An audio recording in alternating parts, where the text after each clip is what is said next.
Last video में हमने cover किया था, यानी कि पार्ट 1 में ग्यू हाशिरा ट्रेनिंग को अटेंड नहीं करता है और तानजीरो उसको मनाने के लिए जाता है। और हम इस वीडियो को वहीं से कंटिन्यू करेंगे जहां तानजीरो ग्यू को मना पाता है कि नहीं मना पाता है। और ये है पार्ट 2। पार्ट 1 का link description and comment box पे होगा, जाके पहले पार्ट 1 को देख लो, नहीं तो पार्ट 2 की स्टोरी समझ नहीं आएगी। और इस वीडियो के लास्ट तक बनते रहना क्योंकि तुम लोग बहुत कुछ जान पाओगे। और this content give you spoiler. Are you interested? Keep watching.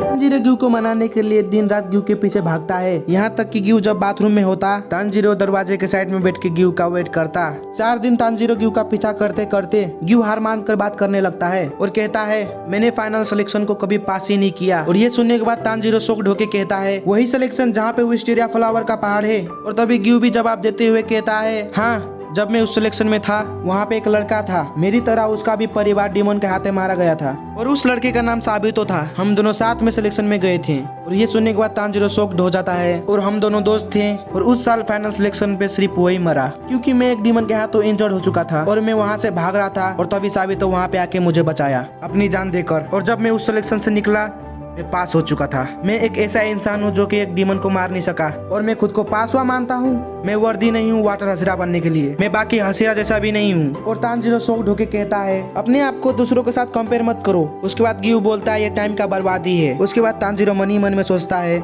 मैं समझ सकता हूँ ग्यू सान अभी कैसा फील कर रहे हैं जब अपना कोई खास मरता है, वो भी हमें बचाते हुए। ये अंदर से हमें तोड़ देता है। और मुझे याद है साबितो वही लड़का है जिसने मुझे ट्रेन किया था। ये बहुत वियर्ड एक्सपीरियंस था। जो मर चुके हैं उन्होंने मुझे बचाया और ये अमेजिंग है, उसने सभी को बचाया फाइनल सिलेक्शन पर, जबकि मैं बिजी था अपने आप को बचाने में। अगर साबितो जिंदा होता तो वो एक अमेजिंग स्पोर्ट्समैन बनता।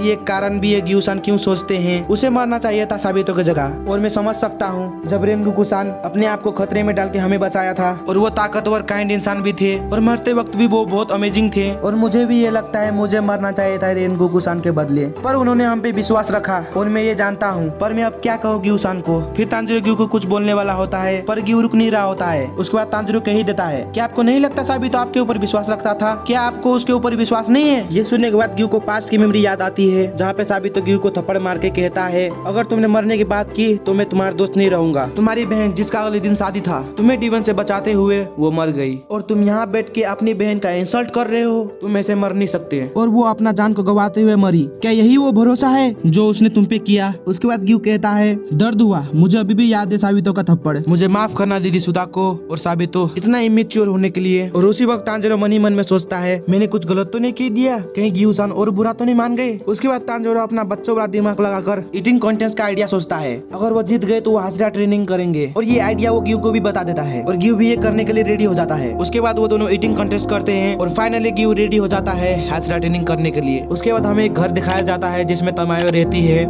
उसके बाद विंडो पे कगाया मास्टर का मैसेंजर आता है एक मैसेज लेकर, जो मैसेज सुन के तमायो हिल जाती है। तमायो डीमन स्लेयर के साथ मिलकर काम करे मुजान को हराने के लिए, इसीलिए आप जल्दी उबुयास की स्टेट आ जाइए। और तमायो भी ये सुन के शॉक्ड हो जाती है क्योंकि वो भी एक डीमन होती है और डीमन स्लेयर को उनकी हेल्प चाहिए मुजान को हराने के लिए। उसके बाद हम हाशिरा ट्रेनिंग को होते हुए देखते हैं जहाँ पे तानजीरो उजुई के अंदर ट्रेनिंग कर रहा होता है और उजुई अप्रिशिएट करते हुए तानजीरो को कहता है तुमने फिर एक अपर मुझ से लड़ाई की और उसे हराया भी। और ये सुनने के बाद तानजीरो खुश हो जाता है और सिर्फ 10 दिन में साउंड हाशिरा का ट्रेनिंग पूरा कर लेता है और नेक्स्ट हाशिरा के अंदर ट्रेनिंग करने का परमिशन देता है। अब तानजीरो मुइचिरो के अंदर ट्रेनिंग करने जाता है जहाँ पे मुइचिरो तानजीरो का परफॉर्मेंस देख के उसे नेक्स्ट हाशिरा के पास जाने का परमिशन देता है। उसके बाद तानजीरो लव हाशिरा के अंदर ट्रेनिंग करने जाता है जहाँ पे मित्सुरी फ्लेक्सिबिलिटी पर ट्रेनिंग कराती है और इस ट्रेनिंग को भी तानजीरो पास कर लेता है। उसके बाद वो जाता है ओबुने के अंदर ट्रेनिंग करने, पर ओबुने तानजीरो का ही वेट कर रहा होता है और कहता है मैंने तुम्हारे बारे में बहुत कुछ सुना कांजूरो के मुंह से, तुमने उसके साथ बहुत अच्छा ट्रेनिंग किया पर मैं कांजूरो जैसा नहीं हूँ, मैं एक अच्छा इंसान नहीं हूँ। और ये सुनने के बाद तानजीरो का फट जाता है। उसके बाद हम ट्रेनिंग को होते हुए देखते हैं जहाँ पे सारे डीमन स्लेयर बंधे हुए होते हैं और ये देख के तानजीरो कहता है क्या इन सभी ने कुछ क्राइम किया है? उसके बाद ओबो ने गुस्सा होते हुए तानजीरो को देख के बोलता है हाँ किया है ना, crime of weakness, crime of forgetting, crimes of taking their times, crime of pissing me off. और ये सुनने के बाद तानजीरो का और फट के 4 हो जाता है और जैसे तैसे करते हुए वो ट्रेनिंग करता है और ओबो ने उस पे हमला करता है। कुछ दिन ओबो ने का मार खाते हुए ट्रेनिंग करता है